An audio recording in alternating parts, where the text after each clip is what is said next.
It was dangerous enough just being in the same room as her. My entire body was on high alert, every nerve braced for whatever might come next. Riley, the one name I'd been taught to loathe, to distrust, to stay as far away from as humanly possible, was sitting across from me, calm as you please, like this wasn't the most reckless situation either of us had ever been forced into. The rules were clear, and they had been for as long as I could remember. Stay in your lane, don't cross the line, and above all else, never, ever, mess with someone from the other side. That line wasn't just symbolic. It divided the city in every sense of the word. The streets, the money, the power. And it was a line that had been drawn in blood, marked by years of fights, betrayals, and broken deals. She was practically royalty on her side of the divide. Her name carried weight, enough to make people straighten up and tread carefully. Riley Beckett. Even the way it sounded in my head made me grit my teeth. And yet, here she was, lounging in a battered metal chair in the middle of this dingy, abandoned warehouse, looking like none of this was beneath her. Like she wasn't in enemy territory. Her green eyes locked onto mine, sharp and unflinching, and I felt an unwelcome jolt of something I couldn't name run through me. She didn't just look at you, she dissected you, peeled back every layer until you were laid bare. I hated it. Hated the way it made me feel like I was the one out of place, like I was the intruder here and not her. I shifted in my seat, crossing my arms over my chest to try and appear unbothered. "This doesn't change anything," I muttered, the words coming out more defensive than I intended. Her lips curled into a smirk, the kind of smirk that felt like a hook digging into my skin, impossible to shake off. She leaned forward just slightly, her elbows resting on her knees, and suddenly the space between us felt too small. "Oh, I think it changes everything," she said, her voice low and dripping with that infuriating confidence she always carried like a shield. God, I hated her. The silence between us stretched, heavy and tense, broken only by the faint sound of rain hitting the metal roof above. I forced myself to keep my gaze steady, to ignore the way my pulse seemed to quicken under her scrutiny. She was too calm, too collected, like she knew something I didn't. I glanced at the door behind her, half expecting one of her people to come barging in and turn this neutral meeting into an ambush. Our bosses had called this truce, some misguided attempt to settle things without more bloodshed, but I wasn't stupid. Being alone with Riley Beckett wasn't diplomacy. It was a trap waiting to spring. Her leather jacket hung over the back of her chair, worn but clearly expensive. I hated how effortless she made it look, like she'd just walked off the cover of some edgy magazine and decided to grace us all with her presence. "You don't intimidate me," I said, more for my own benefit than hers. She laughed low and smooth, the kind of laugh that made my skin prickle. "Sure," she said, drawing out the word like she didn't believe it for a second. My jaw clenched. "I'm serious. Whatever game you think you're playing, it's not going to work." Her eyes sparkled with amusement, and she leaned back in her chair, crossing her legs with infuriating ease. "You're really fun when you're defensive, you know that?" "I'm not defensive," I snapped, the words flying out before I could stop them. That smirk widened. Right. Totally relaxed. I hated her even more in that moment. Hated the way she could unravel me with just a few words, a single look. It wasn't fair. She had no right to be this composed, this magnetic. "Why don't you just say whatever it is you came here to say?" I bit out, trying to steer the conversation back to the so-called reason we were here. She tilted her head, studying me like I was some kind of puzzle she was trying to solve. "You really think this is about talking?" she asked, her voice soft but edged with something dangerous. I didn't answer, because the truth was, I didn't know what this was about.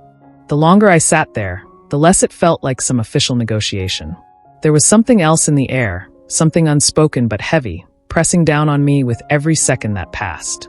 She stood up suddenly, and my body tensed. Every instinct screamed at me to be ready for anything, an attack, a threat, something. But she didn't move toward me. Instead, she paced slowly, her boots echoing against the concrete floor as she circled the room like a lioness, sizing up her prey. "You're tense," she said, her tone almost teasing. "You always this jumpy, or is it just me?" I bristled, my nails digging into my palms. "You're not that special, Beckett." She stopped pacing, turning to face me with a look that sent a chill down my spine. "You sure about that?" There was something in her voice, something that made my heart skip a beat, even as I told myself not to react. She took a step closer, then another, until she was standing just a few feet away. I refused to back down, even as every muscle in my body screamed at me to move. Her green eyes bore into mine, and for a split second, I thought I saw something flicker there. Something softer, almost curious. But it was gone before I could make sense of it. "You don't know anything about me," I said, my voice steady even as my heart raced. Her lips twitched and she leaned in slightly, her voice dropping to a near whisper. "Maybe not. But I know one thing." My breath caught. "What's that?" She smiled, slow and deliberate, and for the first time that night, I felt truly unsteady. "You're not as indifferent as you want me to think." The words hung between us, heavy and undeniable. And for the first time, I couldn't tell if the heat I felt was from anger or something much, much worse. The silence between us stretched on, heavy and suffocating. It wasn't the kind of silence that offered peace. No, this was charged like the moment before lightning struck. Every second felt like it dragged on forever, the sound of the rain hitting the roof above only making it worse. I didn't dare move, didn't dare speak. It felt like a test, one neither of us wanted to fail by being the first to break. Riley sat across from me, her green eyes sharp and unyielding, fixed on me with a kind of intensity that made my skin crawl. Not because I was scared of her. I'd never admit that, not even to myself, but because she always had this way of looking at me that made me feel vulnerable.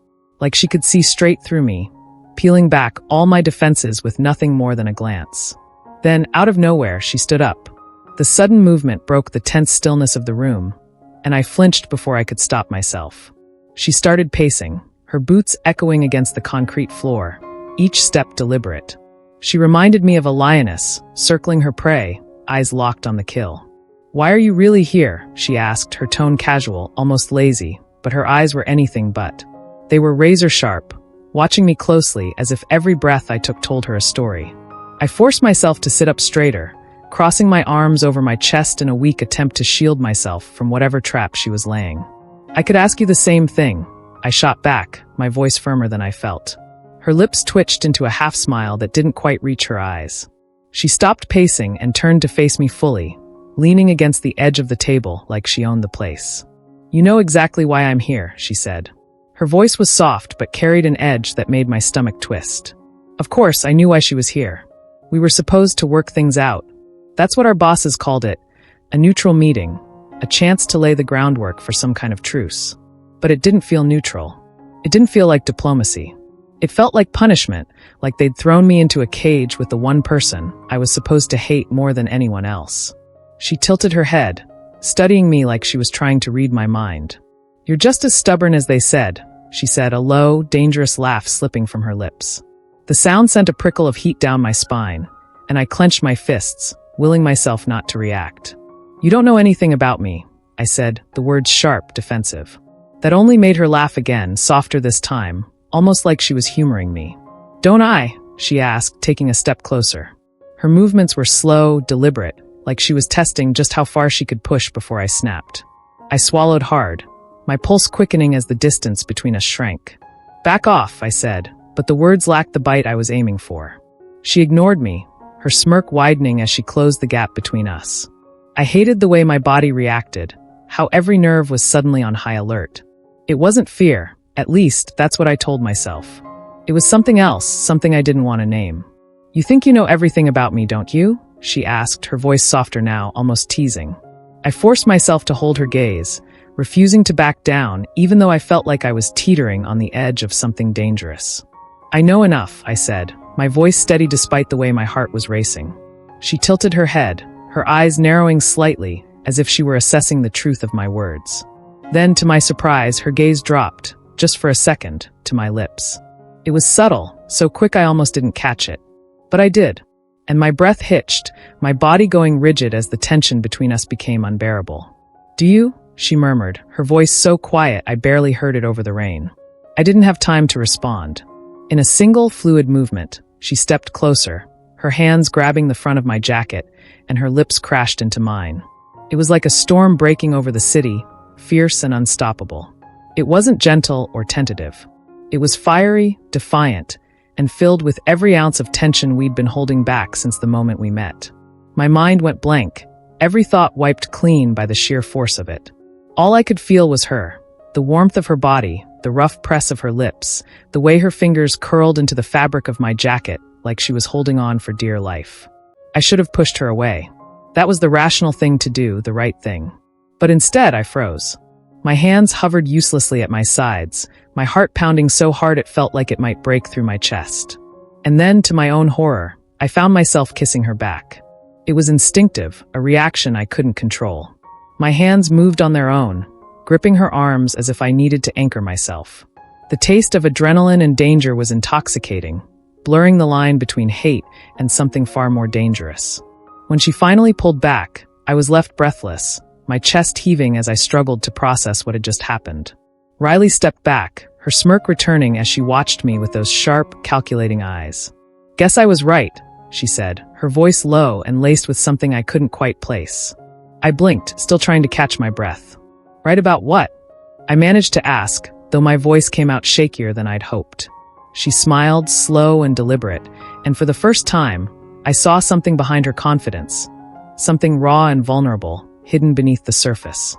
"About you not being as tough as you think you are," she said, turning and walking away before I could respond, leaving me standing there, stunned and reeling from a kiss I couldn't seem to forget. I should have pulled away. Every nerve in my body screamed at me to do the logical thing. Push her off, create space, put a wall between us so high and impenetrable that neither of us could ever climb over it again. But instead, I leaned into the kiss like a fool, like someone who'd lost all sense of who they were.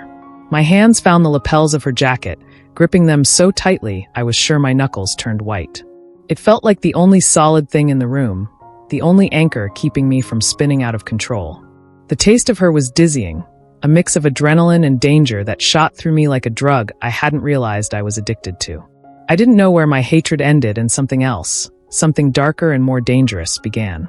The line blurred until it disappeared completely, leaving me lost in the moment, lost in her. When she finally pulled back, I felt like I'd just surfaced from deep water, gasping for air.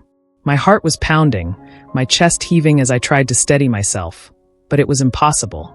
Everything about her was impossible. Her lips were slightly swollen from the kiss, her breath uneven, but the look in her eyes was calm and steady. She was looking at me like she'd just won something, like she'd conquered a part of me I didn't even know was up for grabs. "What the hell was that?"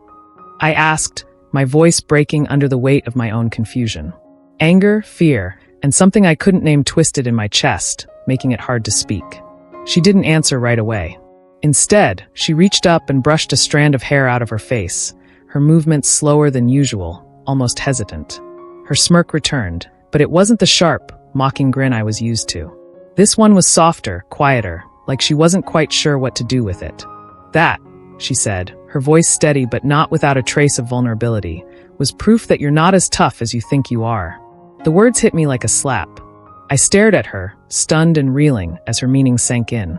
Every ounce of control I thought I'd had over myself, every defense I'd built, felt like it had been stripped away, leaving me exposed in the worst possible way. But the way she was looking at me, I couldn't bring myself to be angry. Her eyes held a mix of defiance and something deeper, something softer, and it kept me rooted to the spot even as my mind screamed at me to run. "Don't think this changes anything," I snapped, the words tumbling out of me before I could stop them. I needed to say something, anything to regain control, to remind myself who I was and what this was supposed to be. Her lips quirked into a small, knowing smile, and she stepped back just enough to give me space. "Oh, it changes everything," she said, her voice quieter now, her tone almost unreadable. I wanted to argue, to tell her she was wrong, but the words caught in my throat. "You can't hate me as much as you pretend to," she continued, her gaze steady and unflinching. "And I don't think I hate you either." Her words hung in the air like a challenge, daring me to deny them. But I couldn't, because deep down I knew she was right. The hatred I thought I'd felt for her, the sharp edges I'd used to keep her at a distance, had never been real. Not really. It was a mask, a shield I'd clung to because it was easier to hate her than to admit the truth. And the truth was terrifying. I shook my head, more to myself than to her. This doesn't mean anything," I said, my voice barely above a whisper. She didn't flinch, didn't waver. Instead, she crossed her arms over her chest and tilted her head slightly, studying me. "Keep telling yourself that," she said softly. "Maybe one day you'll believe it." Her words cut deeper than I wanted to admit, and the worst part was the way she said them. There was no malice, no cruelty, just certainty. I swallowed hard, trying to ignore the way my chest tightened at her words. "You're wrong," I said, but even as the words left my lips, they felt hollow. Her smile widened just slightly, but it wasn't mocking. It was something else, something almost sad. "Am I?" she asked, and for a brief moment, her voice carried a vulnerability I hadn't heard before. I didn't know what to say. My thoughts were a mess, my emotions even worse.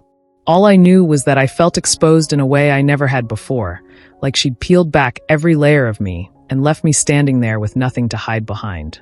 "I have to go," I muttered, turning away from her. It wasn't an answer, not really, but it was all I could manage. I expected her to stop me, to say something that would reel me back in. But she didn't. She just stood there, watching me with those piercing green eyes, and the weight of her gaze followed me as I walked away.